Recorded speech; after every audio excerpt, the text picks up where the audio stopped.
Welcome back to Bengal Bites, a podcast about the Cincinnati Bengals from one fan's real, honest perspective. I'm your host, Derek. This is episode 97. This is the Week 3 recap episode where the Cincinnati Bengals, playing their first game without star quarterback Joe Burrow at the helm, went to Minnesota and lost to those Vikings 48-10 in what was undoubtedly the worst loss in franchise history. It was the worst Bengals game I can remember watching in recent memory for sure. You'd have to go, I don't know. There may have been games that might have rivaled this one in the embarrassing nature of how bad this game was. But this was truly unbelievable how bad the Bengals played in this game. I can't believe that they got paid money, honestly, to do that. But I'm not getting paid any money for this podcast. This podcast is not sponsored by anything. No ads in this podcast. I'm just giving you an honest opinion, a evaluation, if you will, of what I spent my time doing on Sunday. At points on Sunday, I was really questioning, is this a good use of my time right now? I thought surely when the Bengals were down 48-3, maybe CBS will put me out of my misery and they'll do that thing where they switch away to another game. They'll be like, hey, this other game somewhere else is really close.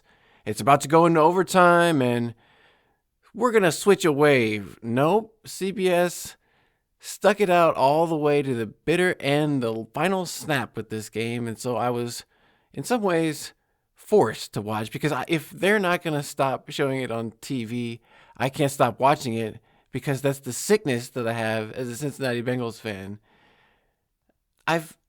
Before this game, I don't think anybody in the Bengals organization thought something like this could happen. Losses happen in the NFL. You can deal with that. That's no big... you don't want to lose, obviously, but there's a way to lose, Like, if you're in any kind of a competition or a fight or whatever, you want to be competitive. That's what Duke Tobin and Zach Taylor and Mike Brown have said before the season. They're talking about doing the best to field a competitive, championship caliber football team. And the performance that we saw from the Cincinnati Bengals on Sunday was not competitive. It was not championship caliber. And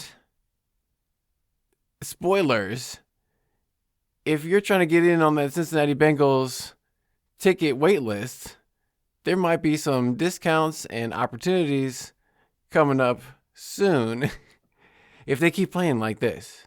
Because people will, all the goodwill that they have built up through all the years, they just signed the stadium lease. They were riding all the Joe Burrow, Jamar Chase, T. Higgins hype. They just signed the lease deal with the county, all that stuff. All of that goodwill could evaporate rather quickly if things are not turned around. And it's easy to say, can't possibly get any worse, right? Couldn't possibly get any worse than worst loss in franchise history. But then ask yourself, did you imagine a game like this could happen before it did happen? And the team, the coach, the players, the fans are really going to have a lot to grapple with between now and the Bengals' next game against the Denver Broncos on Monday Night Football in front of a national audience where it's important to put on the best product on the field. Now, this game, it was at 1 o'clock on CBS. not the entire country was watching, but a large market in the Midwest, the Chicago, Michigan area, a lot of people were seeing this game. And this was not what the Bengals wanted to display, not what Jake Browning wanted to do in his first game as a Bengals starter. He threw another 2 interceptions in this game. One went for a pick 6 touchdown for the Vikings that really flipped things in their favor early on in the game. The running game for the Bengals continued to be completely anemic and inept. Chase Brown continues to struggle to get any kind of running room. On the first play the Bengals ran on offense, they lost 1 yard on a Chase Brown run, mostly because Orlando Brown Jr. at left tackle missed his block. The guy just ran right past him and made the tackle in the backfield. That was a harbinger of things to come all day for the Bengals on offense. It was a lot of not getting much done on first down with the running game for Chase Brown. They couldn't get any kind of a passing game going. I don't even know if they really attempted any passes down the field. There was no deep play action bombs 50 yards down the field. I think the Vikings did a good job of covering all those up and double teaming Jamar Chase on every play pretty much. They learned the lesson that the Jacksonville Jaguars taught them of, if you leave Jamar Chase open, they're going to throw him the ball. So the Vikings had bracketed coverage all over Jamar Chase. They weren't letting him out of their sights. And the Bengals played a lot of two tight end 12 personnel. That's when you have 1 running back, 2 tight ends on the field. The Bengals have been trying to use that formation more than when Zach Taylor first started coaching the Bengals. They were doing 11 personnel, 1 running back, 1 tight end, 3 wide receivers. Now they've been going more 2 wide receiver, 2 tight end, 1 running back formations on offense. That's kind of been the trend throughout the NFL, and so far the Bengals have not figured out how to effectively run the football. I don't know what the stats are after the end of week 3, but I think they accumulated 53 rushing yards on 21 attempts. So that was the first game that they have broken the 50-yard mark so far, but still not good enough to support what the Bengals want to do.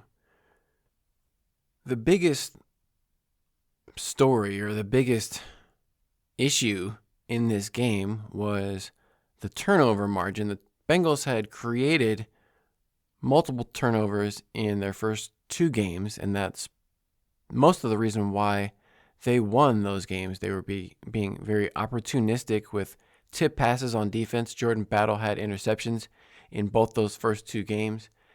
And in this game, the Bengals gave the ball away to the Vikings 5 times and did not create any of their own. It was 5-0, and there was a miserable sequence of plays for the Bengals on offense where they fumbled the ball away 3 times in a span of 4 offensive plays.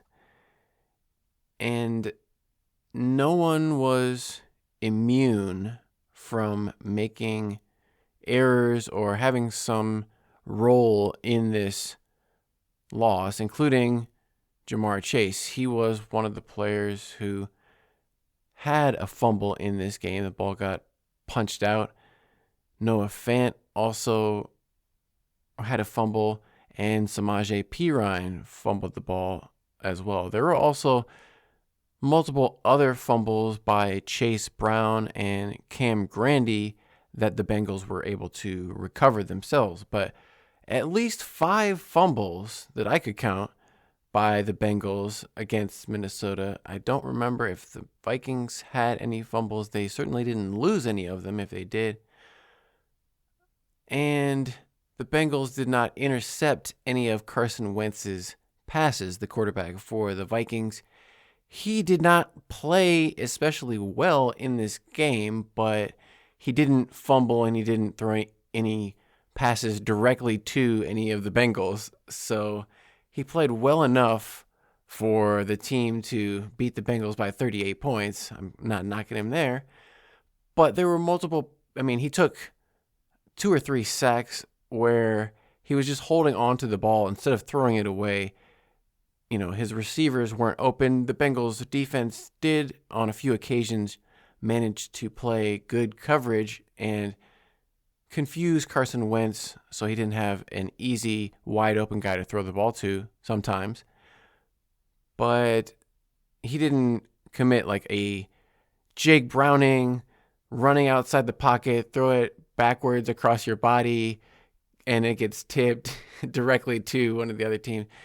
Jake Browning continues to do Jake Browning things. He has had 5 interceptions in about 7 quarters of play. He's only played in 2 games this season. He's got 5 interceptions. He's very careless, or maybe he just doesn't have... I think he's got tunnel vision. That's the thing that I've throughout the Jake Browning experience. Sometimes he gets tunnel vision. It's not that he can't throw good passes. It's that sometimes he's throwing them directly to the other team. That's part of the issue. There was also not great run defense by the Bengals on defense. Jordan Mason, who was filling in for the injured Aaron Jones, who went on injured reserve for the Vikings with a hamstring injury at running back. Jordan Mason stepped in. I think they said he played for the Titans last year, and he gained 116 yards on 16 attempts and had 2 touchdowns and a number of long runs, especially around the outside, where the Bengals defense just couldn't set any kind of an edge. Outside, there was nobody really just able to withstand the blocks. Everybody just, like Demetrius Knight, Dax Hill Jr. were kind of mostly on those outside edges, just getting pinned inside and blocked a little too easily. I don't know. The blocking schemes, they surely have seen these on defense, and the Al Golden, defense that was under wraps, right? They were talking all preseason about how they weren't really showing what they were really going to do in the game. And, the Vikings scored 48 points in this game, and 2 of those touchdowns came on defense. So only 34 of the points were actually given up by the Bengals on defense. But still, that's kind of a lot.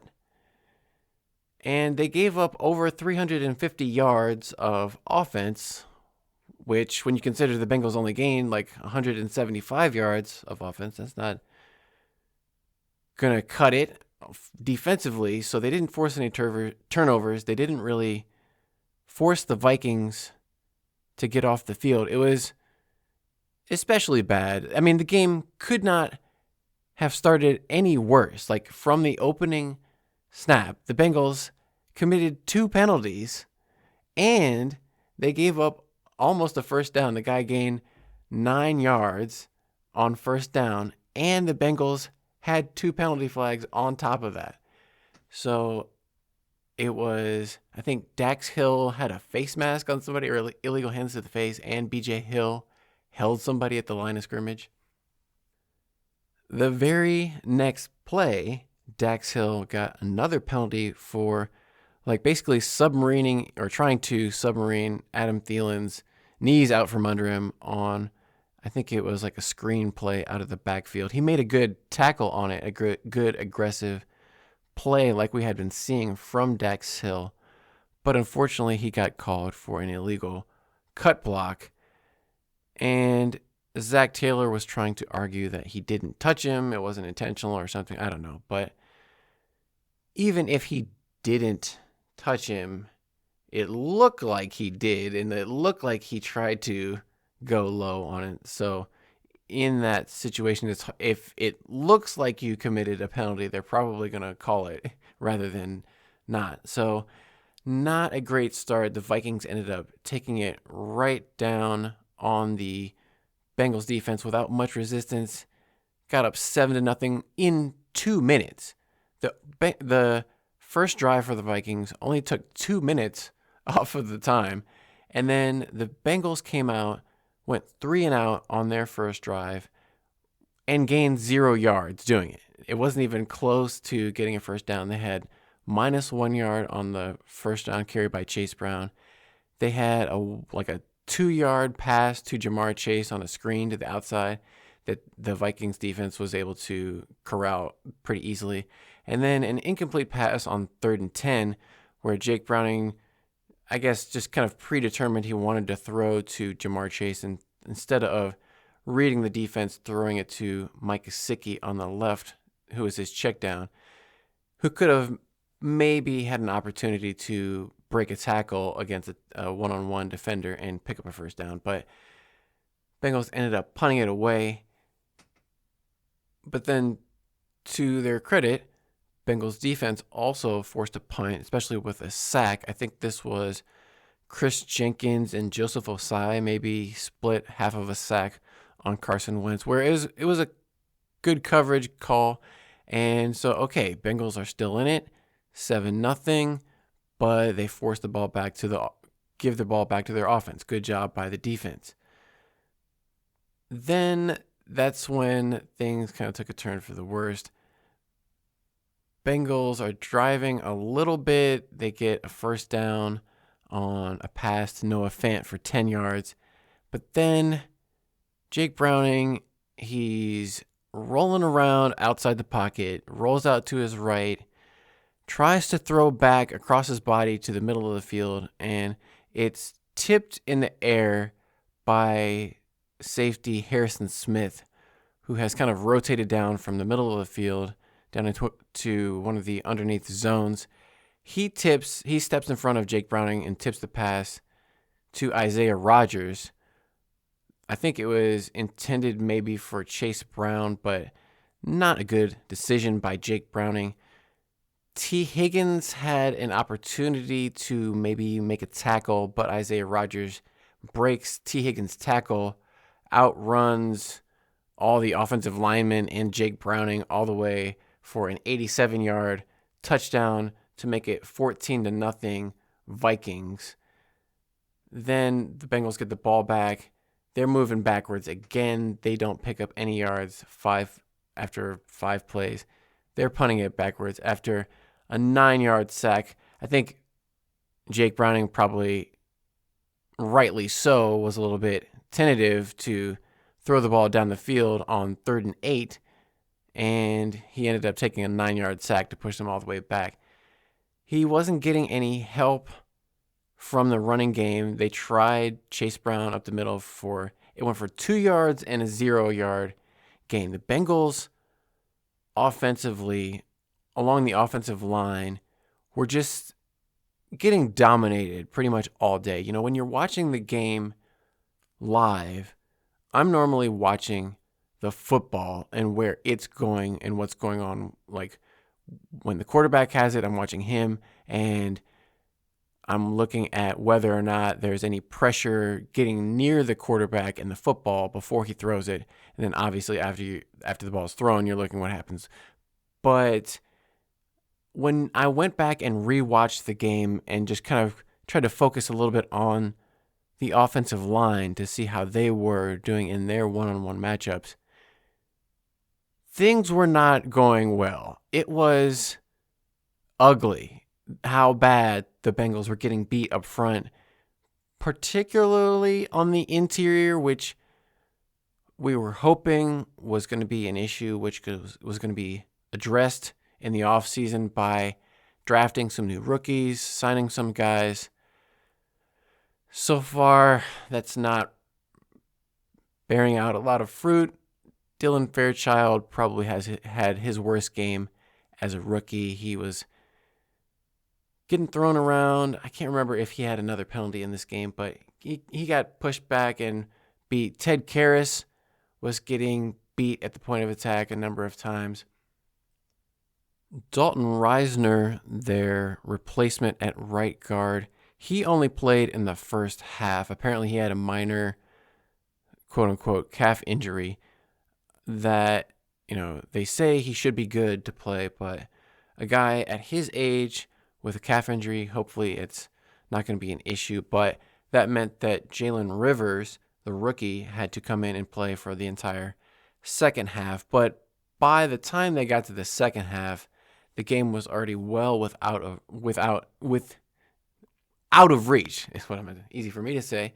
The game was well out of reach, and it was 34-3 at halftime. My friend Laura messaged me. She was working. She said she couldn't watch, but she was watching the scoreboard, and why does it say 34-3?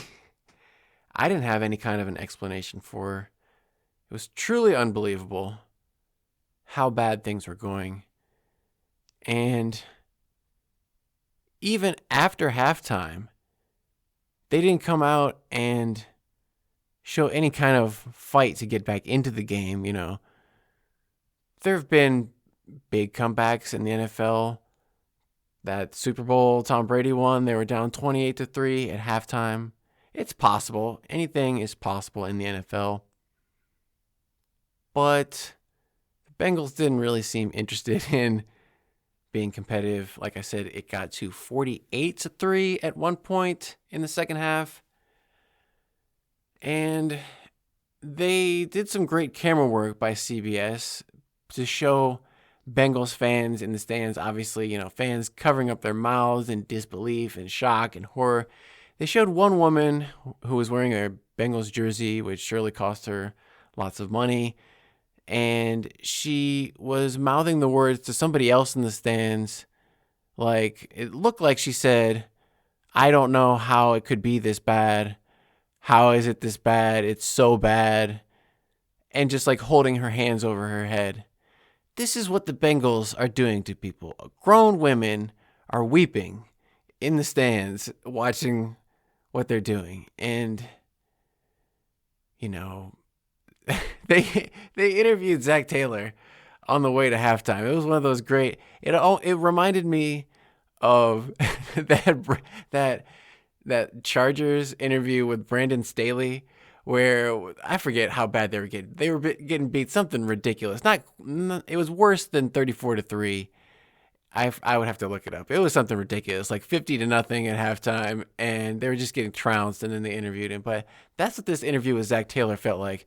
At that point, they had committed 4 turnovers going into halftime, and they were asking Zach Taylor, "Coach, you're down 34-3 going into the half. What's it going to take?" He's like, "Well, on the road, tough environment, can't commit 2 turnovers and allow the defense to score 2 touchdowns.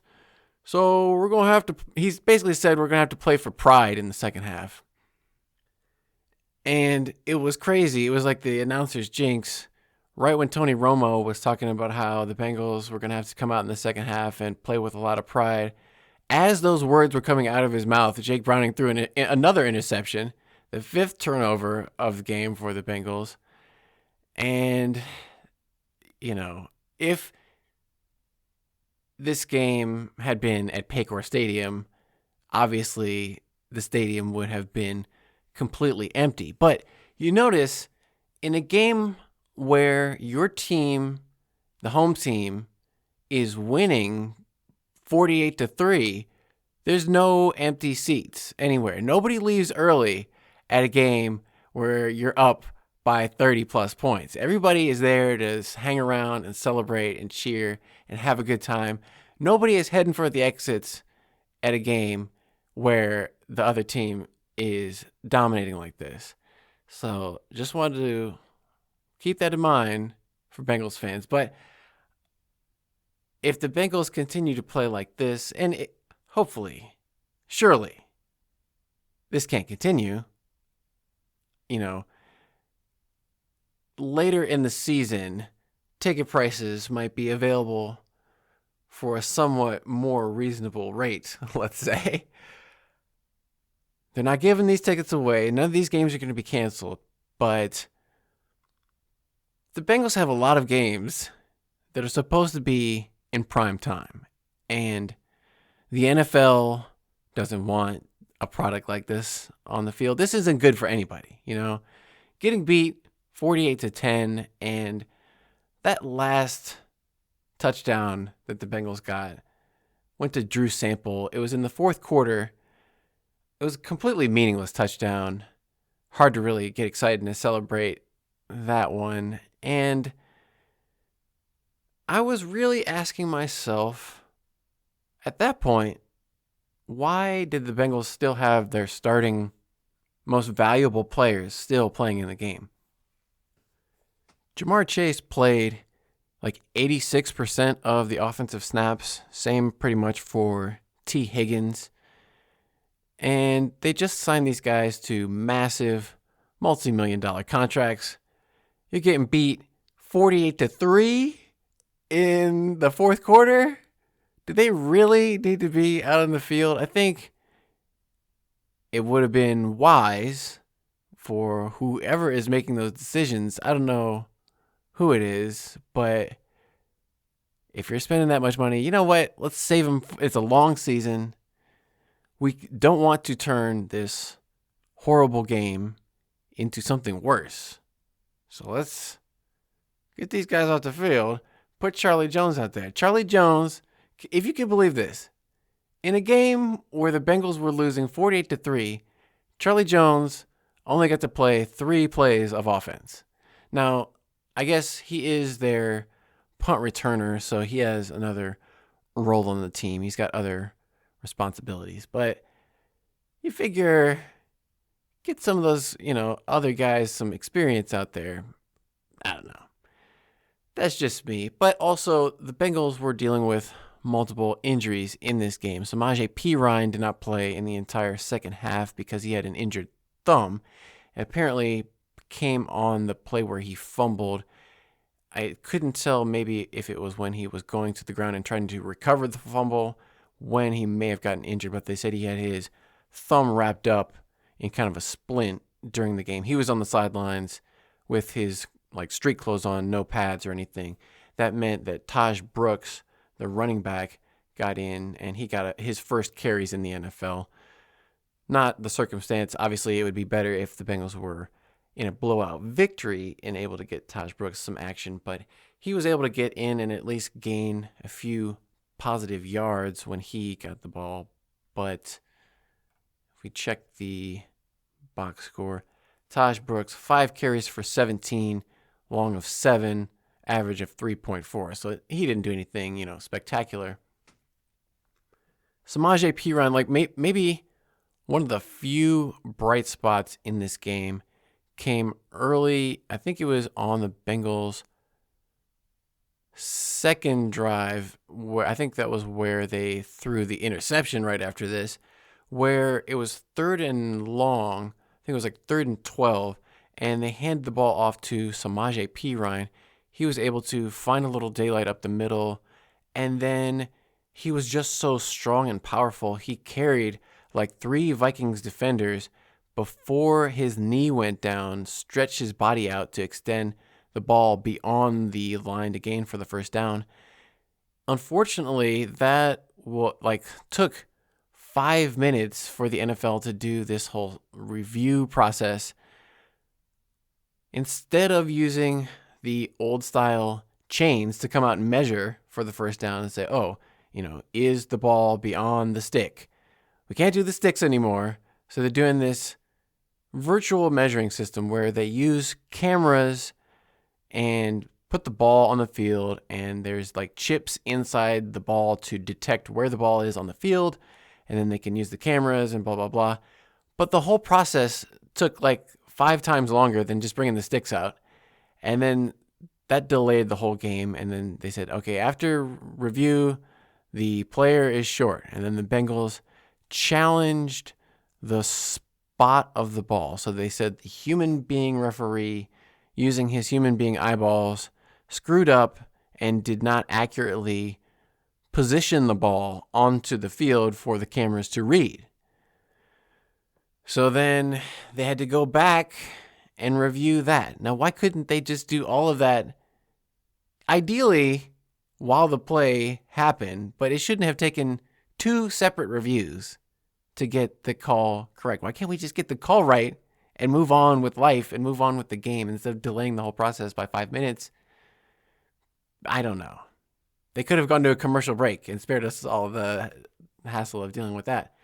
But that was like one of the few good plays that happened. I think like one of the other good plays, if you want to call it that, what I'm sorry, I'm laughing.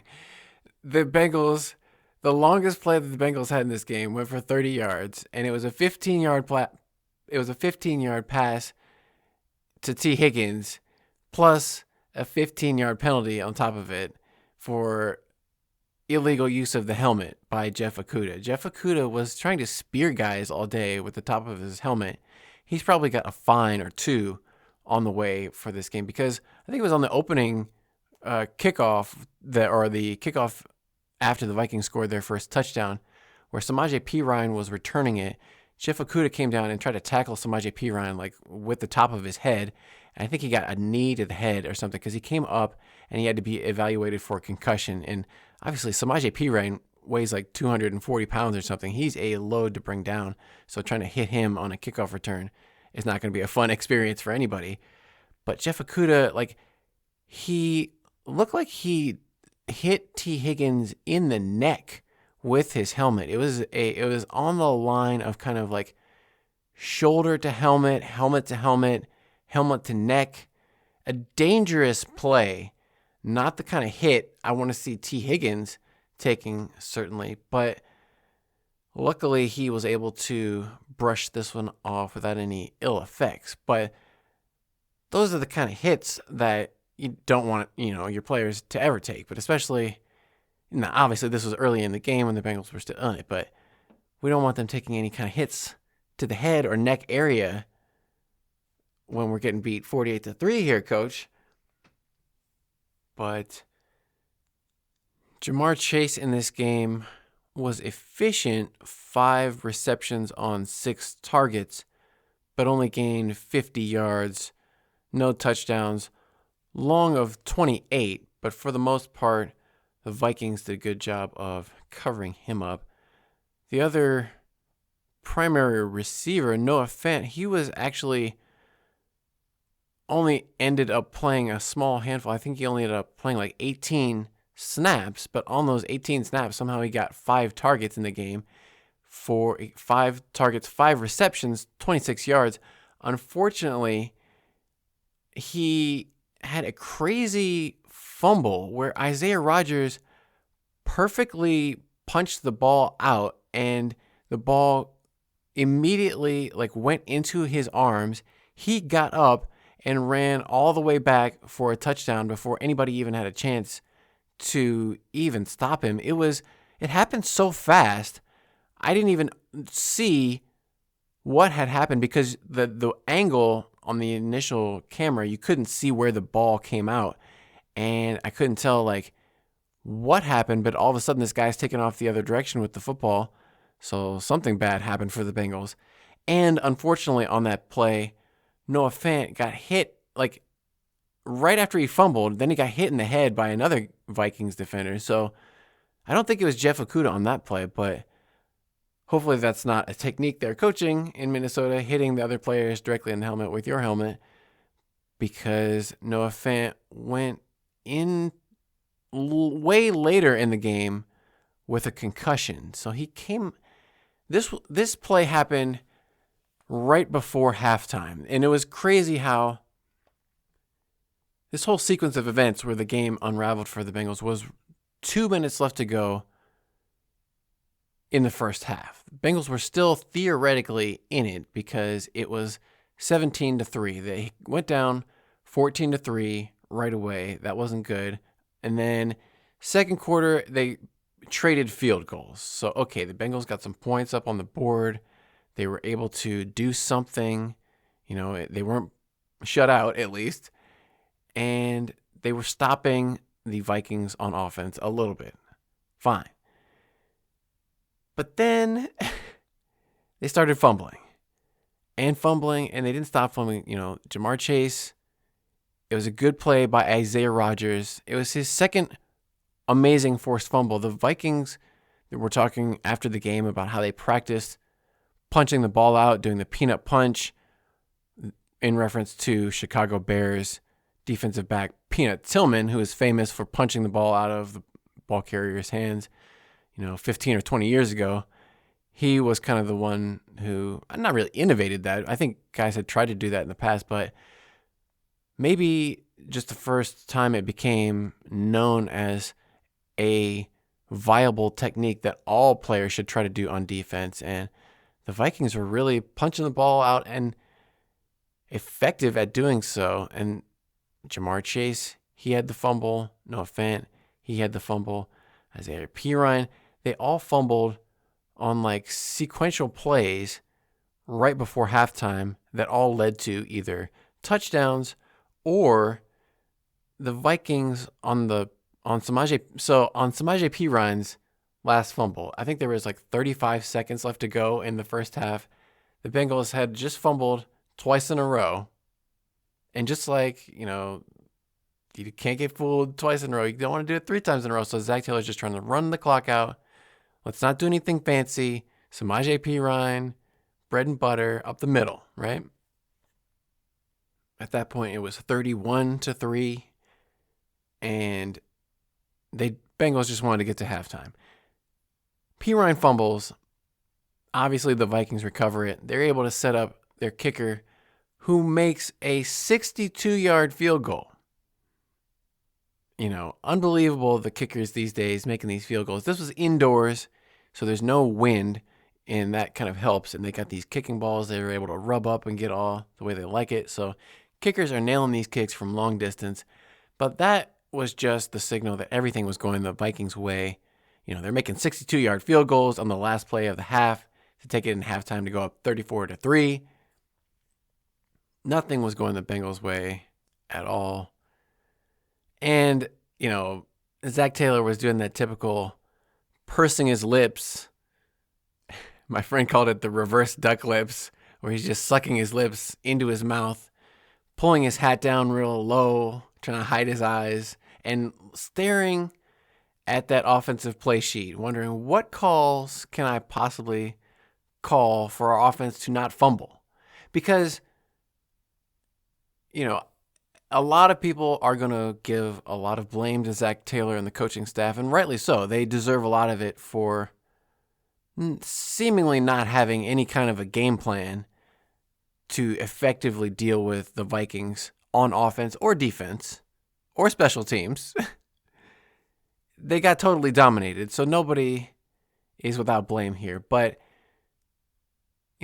the 3 fumbles, the 2 interceptions that were completely Jake Browning's fault, you can't put that on the coaches. Like, those were just either bad plays by the Bengals or good plays by the Vikings. Either way you want to look at it, the players got beat, the coaches got outcoached.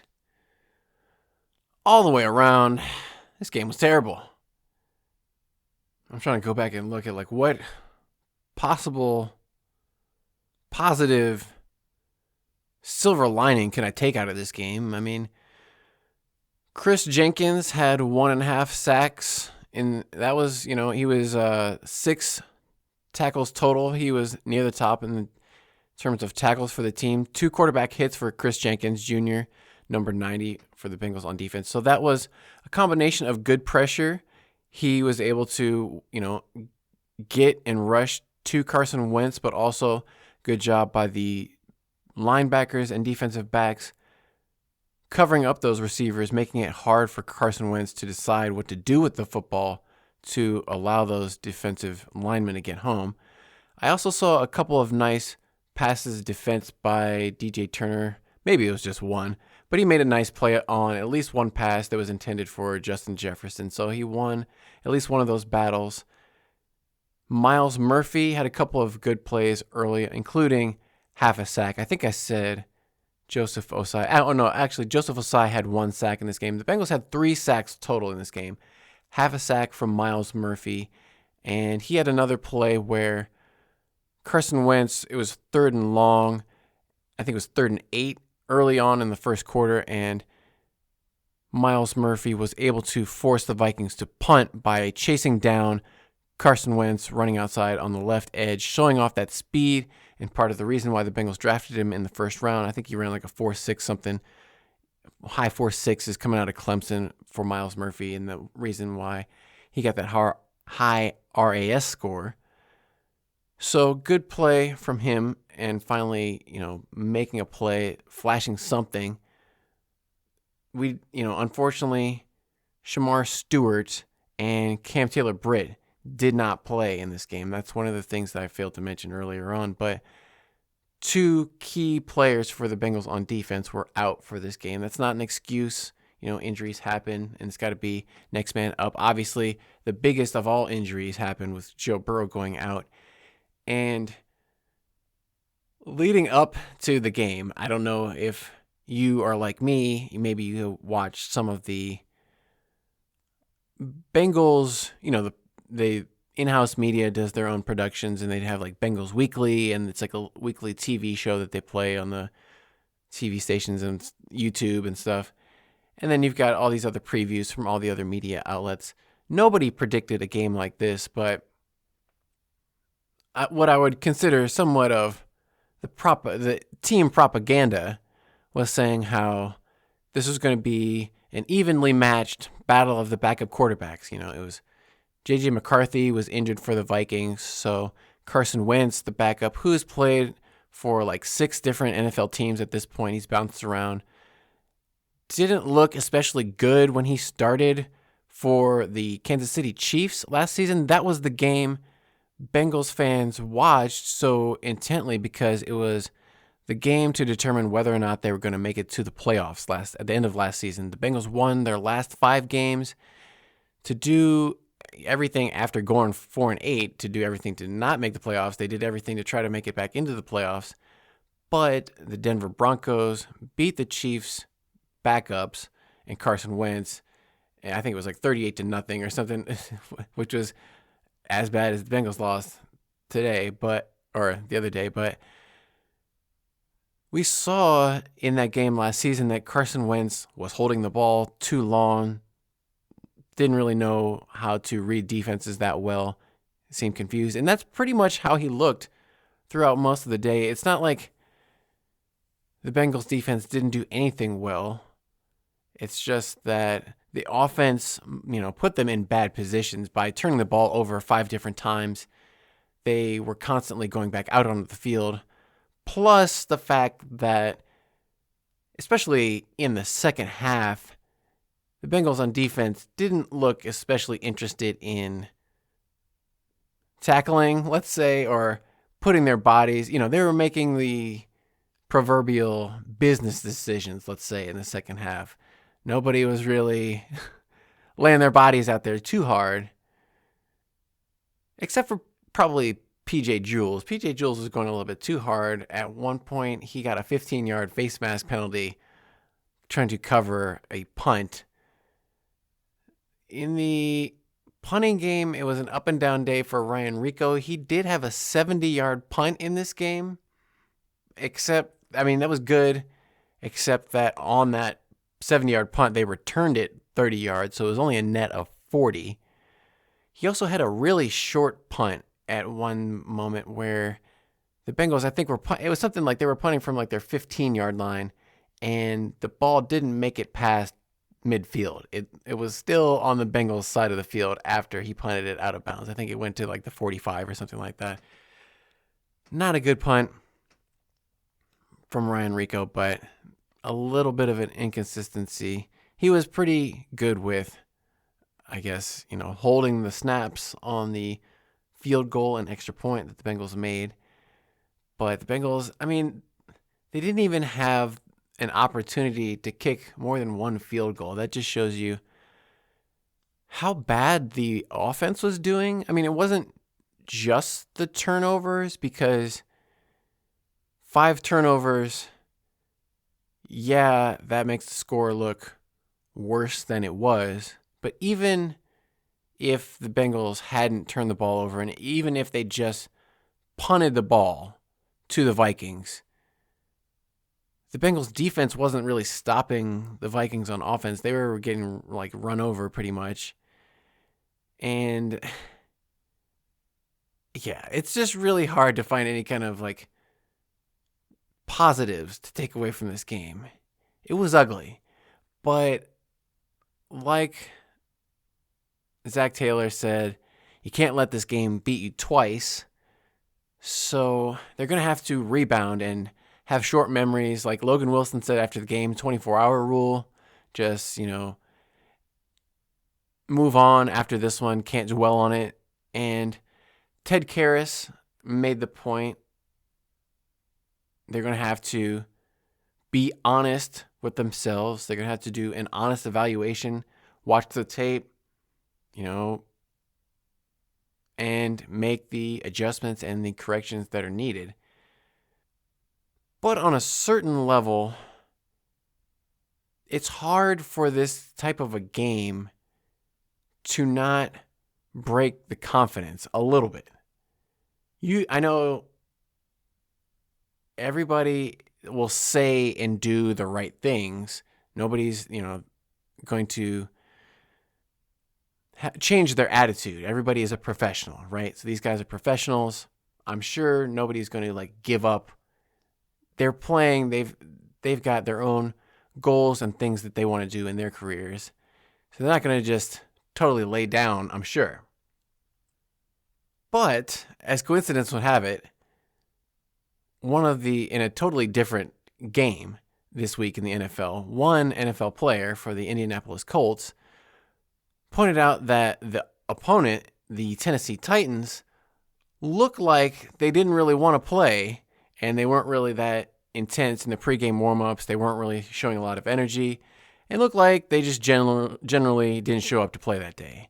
And by coincidence, the coach of that team is the Bengals' former offensive coordinator, Brian Callahan, who is supposedly, Zach Taylor's right-hand man. They were scheming up all the offensive plays together, and the brain trust of the Bengals on offense.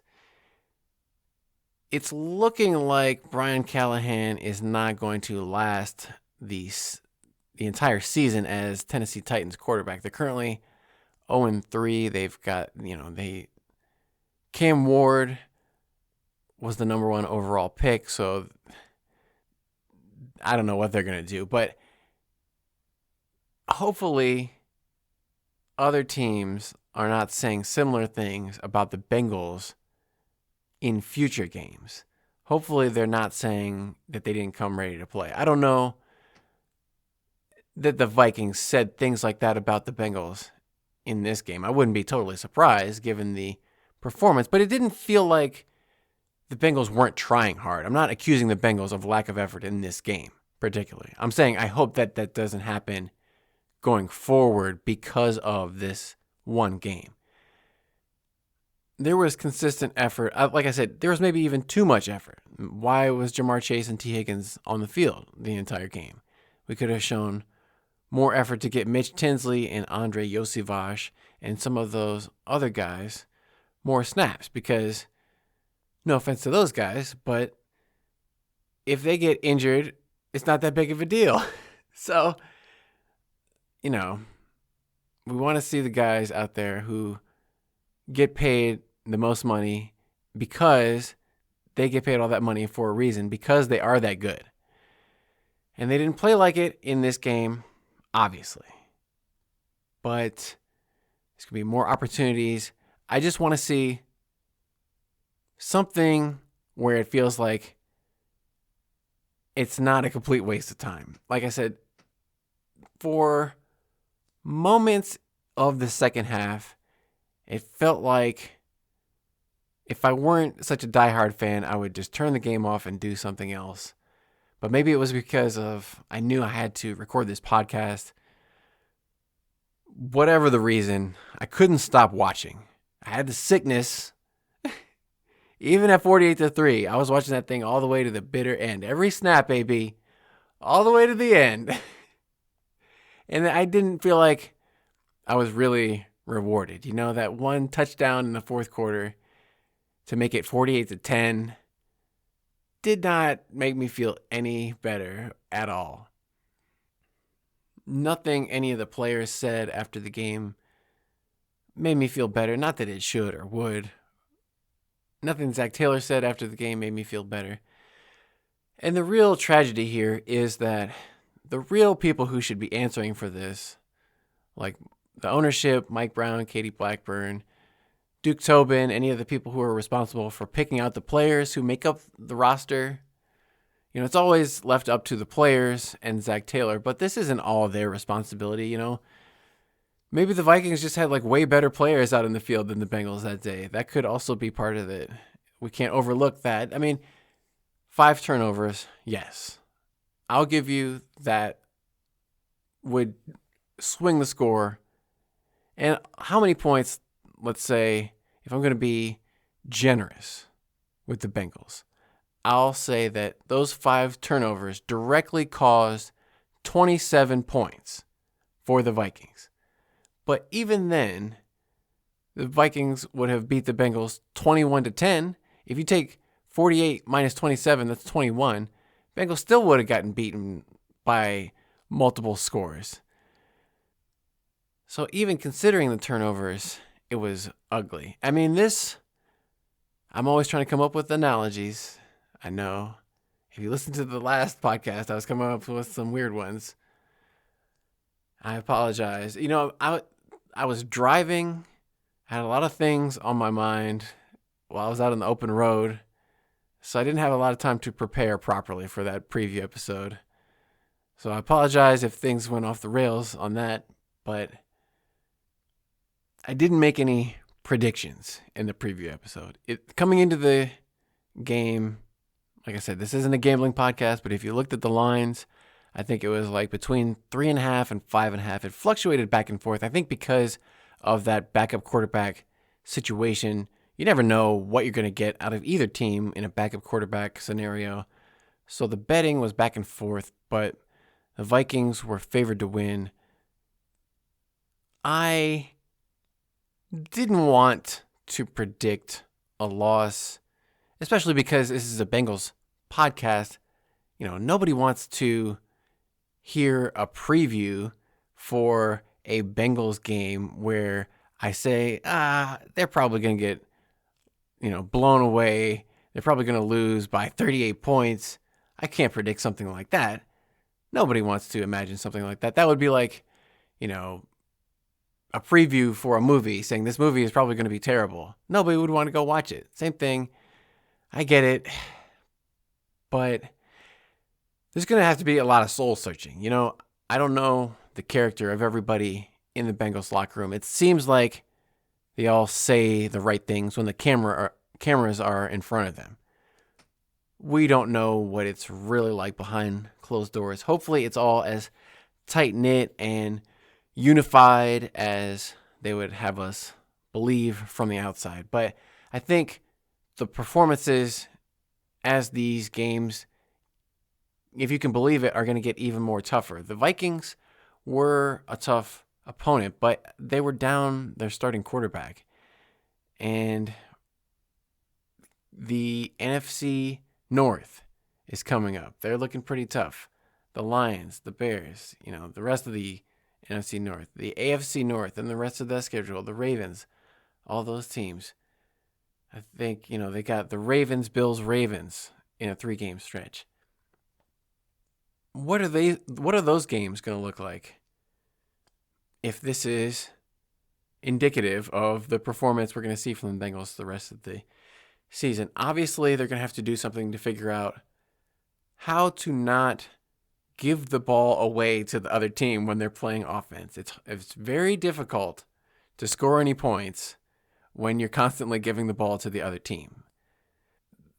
Ball security, I don't know what they can possibly do, what plays they can call, and who they can run behind, because they were asking Zach Taylor what he saw from the offensive line, and he kind of shot back and got defensive and said, well, I didn't see any offensive linemen commit any turnovers out there. which is true. Like, none of the offensive linemen fumbled. None of the offensive linemen threw an interception. So nothing that they did directly led to a turnover, but they weren't really blocking especially well, especially in the running game. Nobody on the offensive line seemed like they were dominating up front. Like, even, the tackles that we had hopes would be the bookends, Amarius Mims, this giant guy out of Georgia, and then Orlando Brown Jr. Both of those guys, like 6'8", 350, were somehow getting pushed around by the much smaller Vikings defensive linemen and linebackers. And that was kind of surprising that even with all of the extra tight ends and, I didn't see Cody Ford out on the field. I'm surprised the Bengals didn't try to go like 6 offensive linemen or something like that. I mean, nothing was really working, so why not just pull out the kitchen sink just for fun? But yeah, I don't know. Like they said, they'll have to take Tuesday is their day off. So Monday they're going to come in, watch the film, review. Maybe they'll have a couple days off because they play on Monday Night Football. So they'll probably reconvene this coming Thursday. It's too early to panic completely, but things without Joe Burrow are not looking good. And the Bengals are going to have to pivot quickly in their media productions department because this was the first game without Joe Burrow. So they kind of tried to tiptoe around his injury and sell it very much like the Aaron Rodgers situation from 2 years ago with his Achilles, where they said, the timeline is about 3 months to get the surgery and then rehab and come back. And so he could be back later this season.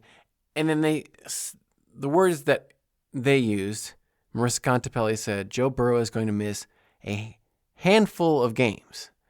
And then while he's gone, Jake Browning is going to step right in and fill the role that he can so capably perform.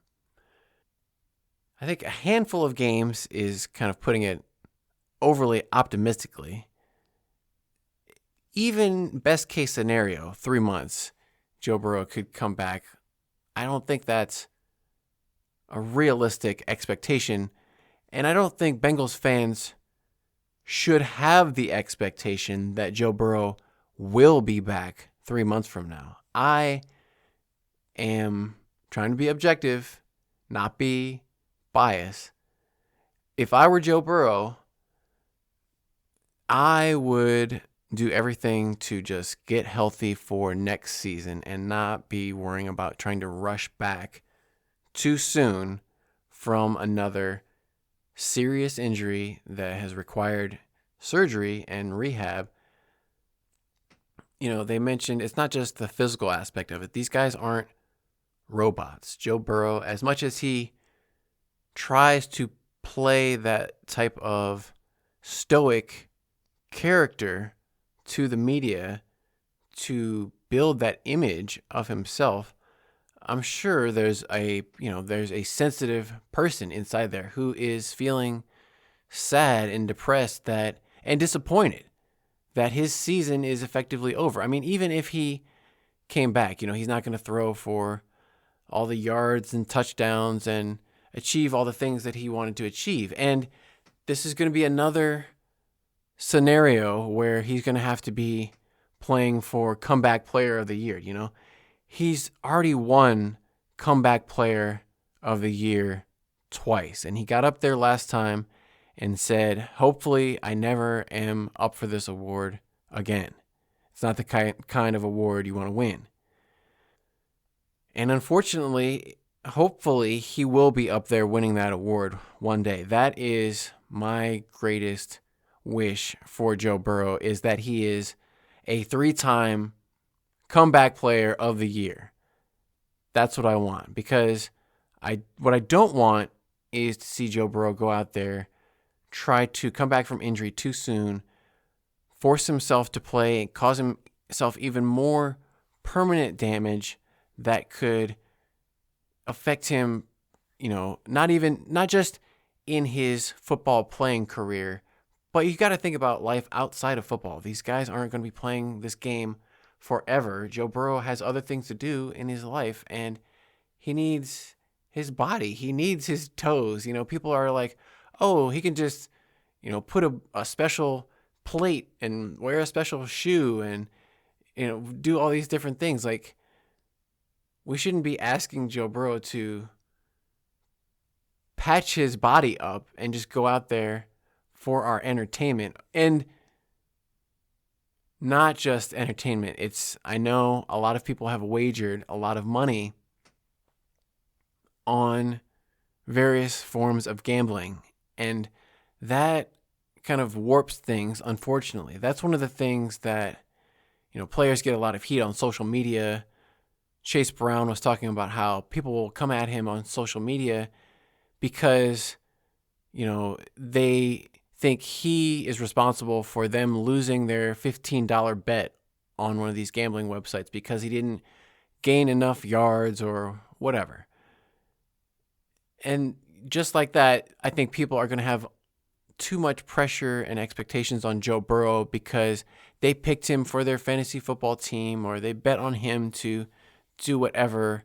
And so somehow it's his responsibility. He has some sort of obligation to them to play for them, or otherwise they're going to come at him on social media. And that's just really unfortunate. So I would urge everyone not to be a social media psycho. I am generally off of social media for most of the time. That's like one of the downfalls of trying to do a podcast. If you want to be popular, you got to have a presence on social media, but I don't do that.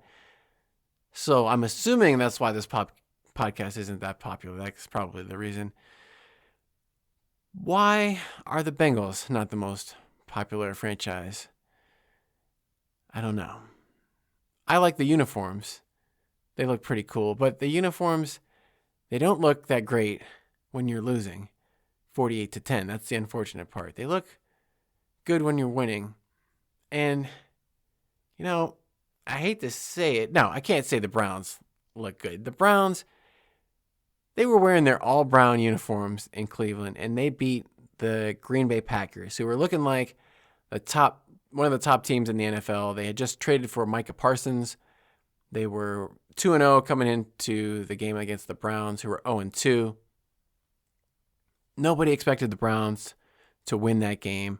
And then they went out there and looked like a big bunch of turds with their brown socks, brown pants, brown jerseys, brown helmets, brown everything. And they're sponsored by Dude Wipes. And somehow they won the game. And their rookie kicker made a 58-yard field goal at the end of the game to win the game. So he redeemed himself for all those kicks he missed against the Bengals. They kept him on the team, kept him around so he could win the game against the Packers. I think the Browns ended up blocking the Packers field goal attempt, and then got the ball back. A couple of Joe Flacco passes, got him into territory. So that was not good because obviously AFC North opponent. The Bengals were leading the AFC North at 2-0, but now the Browns have gotten a victory. The Steelers won their game. I forget who they were playing. The Steelers were playing the Patriots. They got a 21-14 victory. Just checking the score from Monday Night Football, which just concluded. The Lions, it looks like, have pulled off the victory in Baltimore 38-10. I have been recording this podcast and I was focused on everything Bengals. And honestly, I had a little bit of a football hangover. After watching that Bengals game, I didn't really have so much interest in watching football for a while. Maybe I'll read a book or take a walk or do something else. Hopefully you as a Bengals fan, or maybe you're just some kind of person who's interested in the Bengals fan experience, hopefully you continue to watch these games and listen to this podcast and get some kind of enjoyment out of it. I want to enjoy these games. It's not enjoyable to watch beatings the way that they took this. But the only thing I could even imagine that would be somewhat entertaining is watching what kind of new and different ways Zach Taylor can explain losses like this. I've seen these type of Zach Taylor seasons before. We've seen ugly Zach Taylor losses. Somehow this wasn't the ugliest of Zach Taylor losses. He had previously lost by 37 points. This upped that by to 1 point to 38. So we've seen excuses. And then after the game, after getting a chance to watch it on Monday in the press conference, Zach Taylor in a, 7-minute press conference, he must have said the word momentum about 35 times. And just talked about how they couldn't get any momentum. All the turnovers gave all the momentum to the Vikings. Momentum. Everything was about momentum and how they couldn't get it and how the Vikings had all of it. And I will still maintain that momentum doesn't exist. It's not real. It's not a thing. And blaming momentum for why you got beat 48-10 is kind of weak, in my opinion. It's not really taking accountability or responsibility for just saying, like, we got out-coached, we got out-played, we got out-schemed. You can't just be like, oh, well, it would have been close except for momentum. Like, I'm not buying that, man. Come on. Like, I've seen too many of these games before. I've played in games like this before. It had nothing to do with momentum. The momentum was gone from the moment you got off the bus, coach. There was no momentum at any point in this game. And so that has nothing to do with it. It wasn't momentum. It was just a thorough beating. Yeah. That's really all I got to say. I think I'm beating a dead horse at this point. They got totally annihilated.